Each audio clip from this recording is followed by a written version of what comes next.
Assalamualaikum warahmatullahi wabarakatuh. Hai teman-teman, kembali lagi bersama aku. Di sini aku akan melanjutkan sebuah cerita yang ditulis oleh Kak Zero Point yang berjudul Dusun Mayit. Ini adalah part kedua dari lanjutan cerita Dusun Mayit. Nah, buat teman-teman yang belum tahu part satunya kayak apa, silakan teman-teman bisa dengerin dulu part satunya supaya kalian bisa paham ya. Oke, nggak usah pakai lama, langsung saja kita lanjutkan cerita dari Dusun Mayit. Check it out.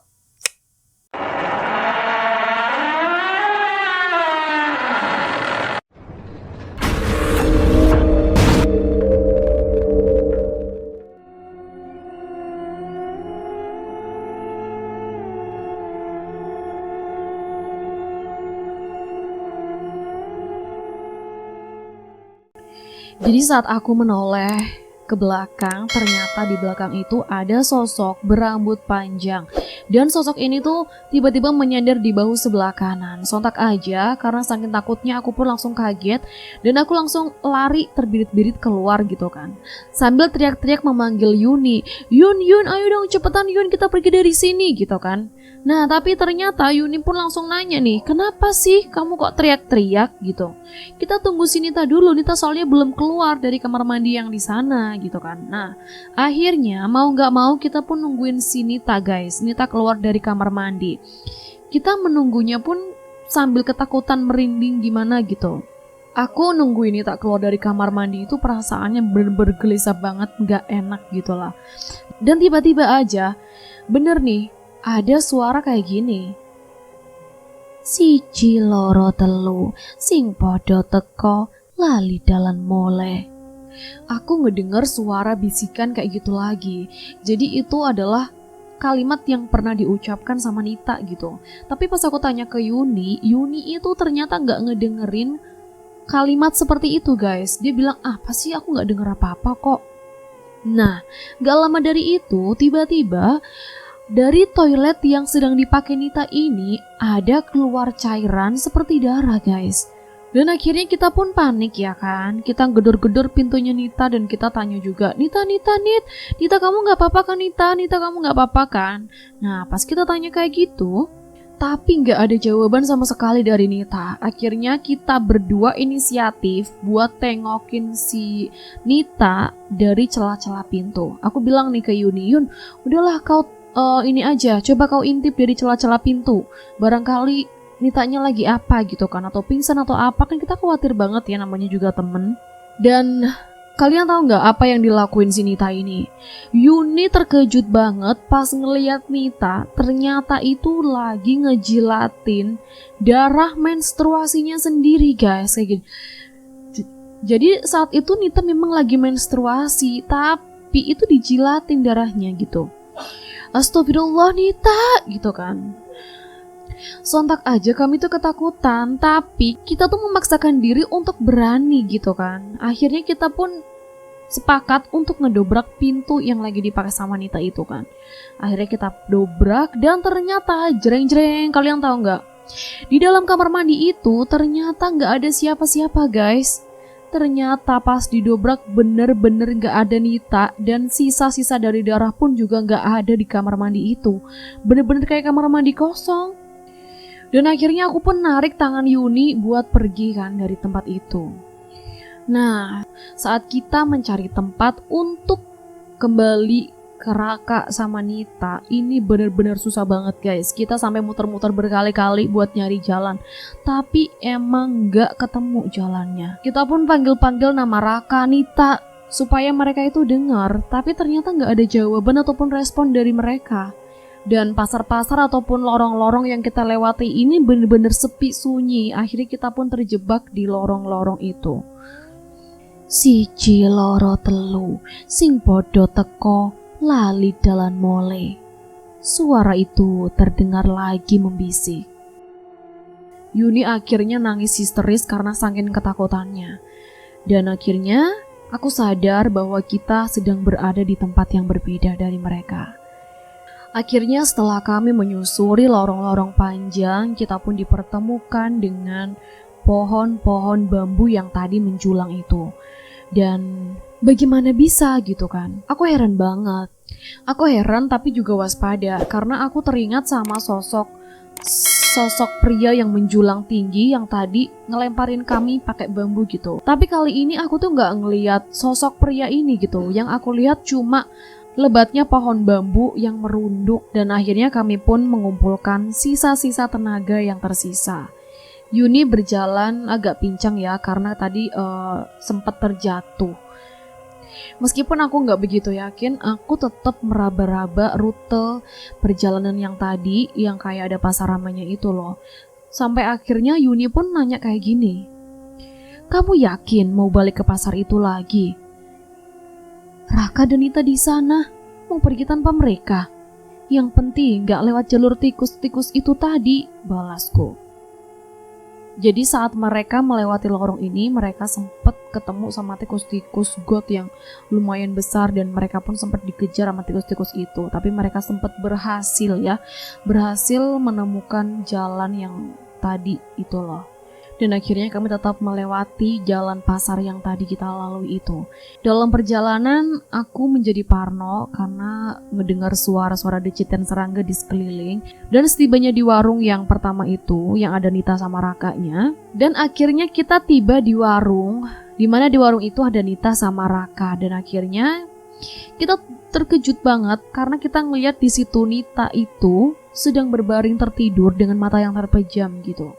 Dan akhirnya kita sampai juga di warung yang tadi ada Raka sama Nita. Kita lihat Raka ini kayak orang kebingungan gitu loh. Sedangkan Nita sendiri, dia masih terpejam sambil berbaring. Dan aku sama Yuni pun gak kalah terkejutnya ngeliat si Nita ini loh. Dan si Aryo ini nanya lah ke kita, "Aryo, Yuni, kalian itu dari mana sih? Kok bisa sih baju kalian lusuh, kotor, bau amis seperti ini?" gitu kan. "Lah, Nita udah balik," Tanya si Aryo. "Balik kemana?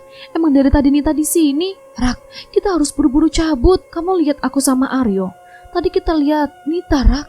Ucapan Yuni terjeda. Napasnya juga tersengal-sengal. Dia nampak seperti frustasi. "Udah, pokoknya kita gak usah banyak tanya. Kita langsung cabut aja dari tempat ini. Karena tempat ini aku yakin banget udah gak beres."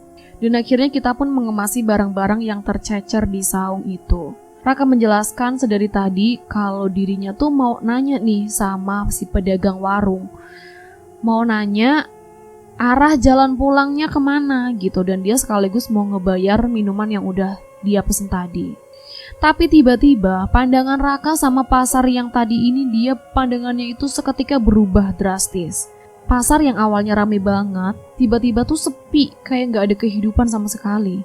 Bahkan warung yang kita sempat singgahi tadi, itu warungnya tertutup guys. Dan yang anehnya lagi, minuman-minuman kami dari warung tersebut menjadi bau anyir, kayak bau busuk itu loh, yang membuat Raka dari tadi tuh mundar-mandir kebingungan sendiri. Jelas kan, ini tuh gak beres. Daripada bengong begitu, mendingan bantuin kita beres-beres cepet, katanya Aryo begitu. Dan rupanya nih teman-teman ya, kesadaran Nita ini ternyata masih belum pulih juga. Matanya masih terpejam, dia sesekali mengeram seperti ngiguk gitu loh. Dan suhu tubuhnya juga menggigil. Akhirnya kita pun memutuskan untuk pergi dan meninggalkan tempat itu. Akhirnya kita pun melanjutkan perjalanan. Saat itu kita memutuskan untuk menuruni gunung itu ya. Tapi di perjalanan kita mendengar suara yang aneh. Jadi saat perjalanan itu kita mendengar suara yang kayak ada orang hajatan gitu, rame-rame. Dan saat itu Yuni pun sempat bertanya, "Ini yakin kita jalannya lewat sini? Kayaknya tadi pas kita naik tuh kayaknya gak lewat sini deh." Terus aku bilang sama Yuni, "Yun, tapi ini beneran gak ada jalan lain selain jalan yang kita lewati ini," gitu kan. "Ya udah kalau gitu kita gak usah mampir-mampir aja deh. Pokoknya kita fokus sama tujuan kita. Gak usah mampir-mampir lagi ke tempat-tempat yang menurut kita tuh rame gitu. Dari tadi emang udah gak beres kan sama tempat ini." Ya udah tuh, pas udah bilang kayak gitu, akhirnya kita memutuskan untuk melanjutkan perjalanan lagi. Dan tapi anehnya nih ya, tiba-tiba kita tuh ngedenger kayak ada suara gending gitu. Gending itu kayak gamelan gitu ya, kalau bahasa Jawanya itu gamelan. Dan anehnya suara gending ini deket banget sama kuping kita gitu. Seolah-olah kita tuh sedang mendekati tempat yang rame itu loh. Sejujurnya aku nih berharap banget kalau memang benar itu ada hajatan, kita berharap mereka bisa menolong ataupun membantu kita. Tapi kalau misalkan itu sebaliknya, justru mereka itu bisa membahayakan nyawa kita gitu. Sama aja kayak kita tuh mengantarkan nyawa kita sendiri gak sih?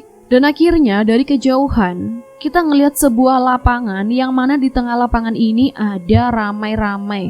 Dari kejauhan kita ngelihat di mana di situ ada sebuah lapangan yang sangat luas. Dan di lapangan tersebut ada banyak orang dan juga lampu-lampu yang lumayan terang. Dan di situ tuh ramai banget guys. Jadi itu adalah pesta rakyat, pertunjukan wayang itu loh. Tidaknya ya itu yang terlintas di kepalaku seperti itu. Dan Raka pun bilang kayak gini, kita ke sana, kita tanya jalan, cari bantuan. Dia bilang kayak gitu. Dan akhirnya kita mempertimbangkan usulan dari Raka itu guys. Karena saking kepepetnya, akhirnya ya udah. Kita pun menghilangkan pikiran-pikiran yang negatif. Dan gak disangka-sangka, tiba-tiba aja nih ada anjing hitam yang tiba-tiba tuh menggonggong. Kayak anjing yang sedang kelaparan gitulah ya. Dia pun tiba-tiba mengejar-ngejar. Dan anjing itu tuh gak cuma satu guys. Anjing itu jumlahnya ada 8 ekor anjing. Wah banyak juga kan. Siapa yang gak takut loh dikejar-kejar anjing hutan. Akhirnya kita pun lari. Dan saking paniknya Nita itu sampai terlepas loh dari punggungnya si Raka ini. Tapi yang bikin aku terkejut, tiba-tiba aja ada seorang kakek-kakek yang memukul-mukul tongkatnya kayak shh, shh, shh, kayak gitu loh. Dan anjing itu pun kayak takluk gitu sama si kakek ini. Jadi kayak seolah-olah tuh takluk sama pawangnya gitu. Pokoknya anjing-anjing ini tuh nurut banget sama si kakek-kakek yang tadi ya. Langsung berjejer rapi gitu kan. Dan tiba-tiba aja kakek ini tuh langsung bertanya ke kita. Koen kabeh sopo? Kon kabeh ora teko desa iki. Kon kabeh sopo? Kalian tahu gak itu artinya apa? Kalian ini siapa? Kalian gak datang dari desa ini gitu. Dan pas kakek ini nanya itu dengan tatapan yang tajam banget gitu. Jadi pas kakek tua ini nanya, itu sorotan matanya tajam banget kayak lagi nanya sama musuh gitu. Kamu tuh siapa gitu kan. Dan anjing-anjing ini tuh seolah-olah tuh bersiap untuk menyerang ketika si pawangnya ini menyuruh gitu. Dan kita pun langsung menjawab kayak gini. Kami pendaki pak, kami ingin turun, teman kami sakit. Jawab Raka supaya setenang mungkin. Sing podo teko lali dalan mulai. Aku terkejut ketika kalimat itu keluar juga dari mulut sang kakek. Karena kalimat itu kan aku dengar pertama kali saat di telaga saat kita ngebantu Nita gitu. Dan sebenarnya siapa sih kakek tua ini? Rambutnya yang udah putih dan tubuh yang agak sedikit membungkuk. Kakek itu akhirnya memperhatikan kami satu persatu. Dan kalian tahu nggak? Kakek itu menyarankan kami untuk melanjutkan perjalanan. Tapi bukan perjalanan pulang guys, tapi perjalanan untuk menuju menaiki gunung yang tadi. Dan dia pun bilang kalau kalian ini sebenarnya tidak lagi menuju jalan pulang. Kalian ini tidak mengerti, ini itu sebenarnya bukan jalan pulang. Jadi sebaiknya kalian lanjutin perjalanan untuk mendaki gunung. Terus kita bingung dong, kita itu nggak mungkin banget loh kek, soalnya kita sudah sejauh ini melakukan perjalanan. Kami emang nggak ngerti sih maksud dari kakek ini apa. Dan kakek itu langsung bilang kayak gini guys, jangan sesekali kalian mendekat ke sana. Balik, sentaknya. Jadi kakek itu bilang kayak gini, jangan sesekali kalian mendekat ke sana. Jadi ke sana itu maksudnya adalah tempat keramaian yang tadi di lapangan itu. Dan dia langsung menyuruh kita untuk balik. Dan belum sempat kita ngangkat kaki, ternyata Nita ini tubuhnya kejang-kejang guys. Tiba-tiba aja tubuhnya Nita kejang-kejang dan jatuh ke tanah. Nita menggeliat di atas tanah lembab, bola matanya mendelik tenggelam ke atas menyisakan putih, bibirnya biru pucat, urat-urat wajahnya menonjol keluar, disusul oleh tarikan bibirnya yang menyeringai. Dan Nita pun mengatakan kalimat yang sama, siji loro telu sing podo teko lali dalan mule. Nita mengucapkan kalimat itu dengan suara yang sangat berat, kayak bukan Nita yang ngomong. Dan kami pun langsung panik seketika. Dan nggak terkecuali kakek tua yang raut wajahnya juga langsung berubah cemas banget. Dan tiba-tiba aja ke-8 ekor anjing itu langsung menggonggong semuanya guys. Langsung menggonggong seolah-olah ada bahaya yang lagi mengancam kita. Akhirnya kakek itu langsung menekan dahinya si Nita ini loh. Dan kayak membacakan sebuah mantra ataupun doa ya. Di saat bersamaan juga Nita langsung tertawa terkekik-kekik. Dia benar-benar mengerikan banget gitu. Dan kami pun gak bisa apa-apa. Kami cuma bisa diem sambil ketakutan. Nita langsung memberontak. Kedua tangannya langsung mencengkram si kakek-kakek tua itu sampai kulitnya, sampai kukunya ini langsung menancap loh ke kulit. Dan kakek itu pun langsung bilang, "Tahan tubuh teman kalian, jangan sampai dia lari." Pinta kakek tua itu sembari menahan rasa sakit. Akhirnya setelah dibantu oleh kakek yang tadi, Nita pun akhirnya sudah lebih tenang ya dari yang sebelumnya. Dan Yuni saking paniknya ini, dia meminta ataupun memohon-mohon ke kakek yang tadi untuk membantu Nita. Dan kita tuh sebenarnya sempat khawatir banget sama si perlakuan Yuni ini. Seharusnya kan dia nggak berlebihan gitu ya. Seharusnya nggak terlalu berlebihan untuk meminta tolong sama kakek tua ini. Karena pada dasarnya itu kan kakek tua ini memang dari awal kayak udah nggak suka gitu loh sama kita. Memang sih ya kakek tua ini bilang kayak gini, "Dia bisa mati jika tidak segera ditolong," ujar kakek tua sambil menunjuk wajah Nita. Dan sebenarnya bukannya kita nggak mementingkan keselamatan Nita, tapi menurut aku apa yang dilakukan sama Yuni itu terlalu berlebihan gitu loh. Dan Yuni pun sempat bilang kayak gini, "Terus gimana? Kamu mau biarin Nita gitu aja? Mau tanggung jawab kalau ada apa-apa? Aku gak yakin apa itu memang pilihan terbaik. Aku bingung harus bagaimana. Situasi itu benar-benar kacau." Dan setelah dipikir memang ada betulnya juga sih. Raka pun akhirnya memeriksa kondisi Nita. Dan Raka pun juga meminta tolong ke kakek tua itu. "Tolong Nita pak, tolong. Soalnya badannya Nita ini benar-benar udah menggigil banget. Dan denyut nadinya ini kayak udah melemah gitu loh. Dengan getaran bibir yang menandakan Nita ini kayak bener-bener lagi kedinginan." Dan si Raka bilang, "Pak, tolong Nita, setelah itu kita akan pergi dari tempat ini." Raka ini seolah mengamini kalau kakek tua ini memang adalah penolong satu-satunya untuk dia gitu. Akhirnya kita pun gak punya pilihan lain karena aku sendiri pun gak mau terjadi sesuatu sama Nita. Akhirnya kakek itu pun memberikan syarat apabila memang mau dibantu. Kakek tua itu menimbang-nimbang penuh ragu dengan raut wajah yang dipenuhi dengan kecemasan. Dia bilang kayak gini, "Satu syarat, selama teman kalian diobati, tidak boleh satupun dari kalian yang keluar dari rumah saya, apalagi sampai keluyuran di desa ini," ujarnya. Dan akhirnya kami pun menyetujui apa yang dikatakan oleh kakek tadi. Akhirnya kami menyetujui apa yang dikatakan oleh kakek tua tadi. Dan kami pun berjalan mengendap-endap melewati rimbunnya ilalang ya. Seolah-olah jangan sampai ada orang yang tahu ataupun melihat kita gitu. Kita pun melewat semak-semak gitulah dan mengikuti kakek tua yang tadi di depan kita.